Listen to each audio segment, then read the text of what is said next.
Let's see, what would be a good question? 5 for a master creative informed psychotherapist. You're an artist. You're a creative too. Yeah. Do you eat your own dog food? Phil for you. To some degree, yes. And I try to teach other creatives to do that too. One of the biggest disconnects in our culture about having a talent or having like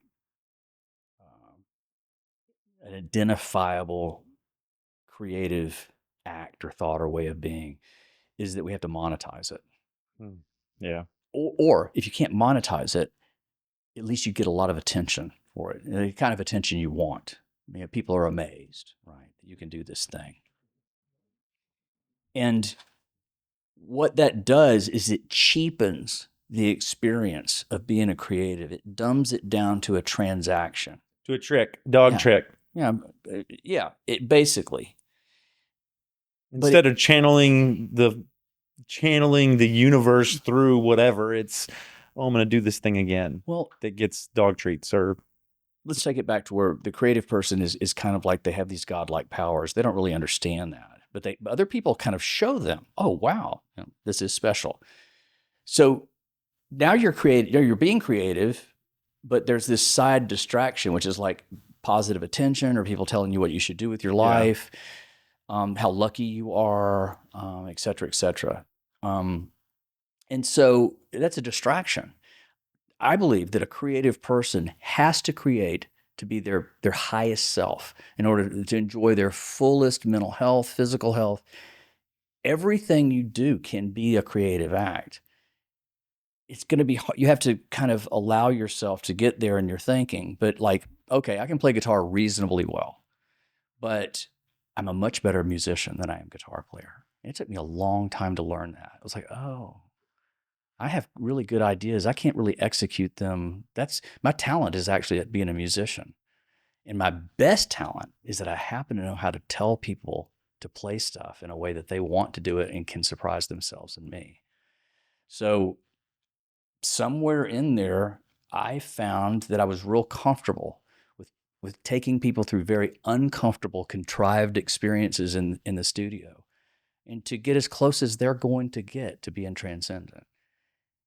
At that point, their biggest audience they'll ever play for is an inert microphone. Yeah, themselves. That's right. There's you were nothing practicing there. this. You were practicing this with artists in the studio before. Well, the joke is that I was the producer with a degree in psychology, and it was not a joke. I mean, as it turned out, I was using some of the things that I learned in grad school before I dropped out to try to help people, surprise themselves. Yeah. Or be open to having the external, idea come in that would take them to this new place. And what I found was, it was really interesting. The really, really hyper talented people that I got to work with, they didn't really need what I was doing.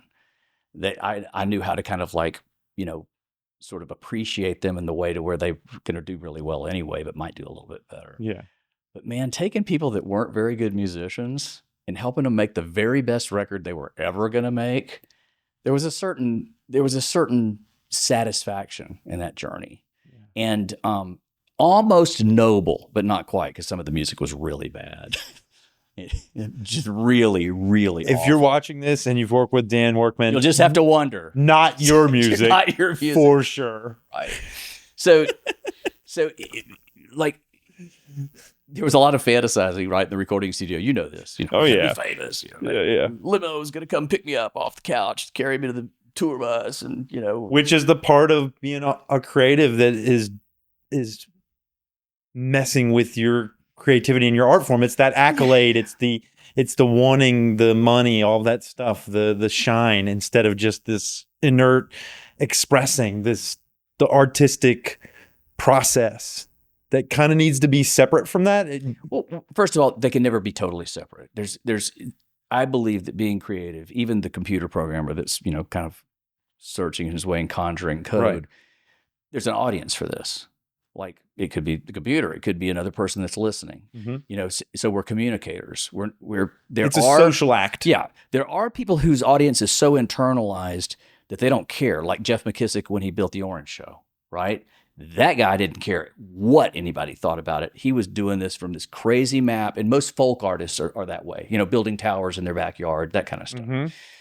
They may assume everybody's going to appreciate it, but they're not trying to please anyone. They have to do that thing. So it gives us an idea of like what the pure sort of form of this looks like. But even them, they have the internal audience. Jeff McKissick, hey, red tile here, man, red tile. So they're responding to that. Yeah. For a lot of us, especially those of us that are not super, super talented with an instrument or a certain thing, the fantasy kind of fills in the void. It's like, man, I'll do this thing and people will really like it. It'll be so cool.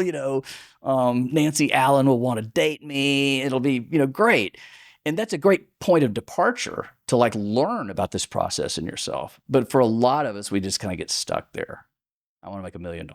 I want to have my own perfume brand. I want to just fill in the blank. I want to use my skills so I can achieve this thing. Yeah. Not a lot of people go like, hey, I want to do a life-changing sculpture, and I'm just going to kind of put it in the backyard. Go back there myself every once in a while and look at it. Not so much. I know that for me, I was lucky enough to see the Beatles on Ed Sullivan live when I was 6 or 7 years old. I knew immediately, I want to do that. Yeah. Look, people are going fucking nuts. I want to do that. Yeah. And plus that guitar, that looks pretty cool, And so that started my journey towards the guitar, and it lasted so long. I was so invested in trying to be a really great guitarist. There was only problem is that my left brain and my right brain glitch out as they talk to one another, and I become self-conscious in these weird ways that would interrupt my ability to like really play, I think maybe as high as my body could do. Yeah. So I really lingered in that area of being a really great guitar player, and still to this day love it, but I just don't play it very well.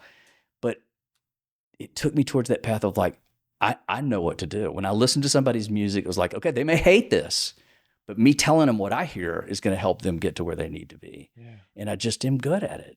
And so in psychotherapy, it's sort of the same thing. A lot of my interventions, that's what we call it. It sort of is like when you do something. Interventions, yeah. Yeah. So anyway, a lot of my interventions are like sort of like fantasizing with the patient, like. Did you do it to yourself? Look, I'm rounding back to question 5, which is, did you eat your own dog food? Yeah. Did this ever cycle back on yourself before you started doing with other people, or just now? Are you using these same techniques on yourself? Yeah. What I've learned from other people, allowing me into their process, has taught me far more than I would have gotten to by myself, just thinking about it or just playing guitar in my room. There's a certain, heroic journey, even in the most mundane thing. Dude, you're playing that wrong. What can I do to help you? Let's change the part. In one case, this guy's dad, who was the band manager, which is great. Parent managers are awesome, or they're awful. And this guy was awesome. He leaned into the talk back and he said, Zach, I'll use his name. Zach, pull your pants down. And so we all erupted in laughter. Zach pulled his pants down and finally played the guitar part. Crushed it. And it was like, and I was like, ooh. Pull your pants down. Yeah. I'm not going to forget. I'm not going to forget that. That was not a lever that you had to pull. Like Dan Workman wasn't thinking, I think he needs to pull his pants down. He didn't pull his boxers down, but it was fun. His pants all around his feet. And he killed it. And it sounds like too good of a story. It sounds like maybe it took him a few more times. No, he crushed it that first time. Yeah. And then it was his dad. His dad was a really awesome person. To this, still is.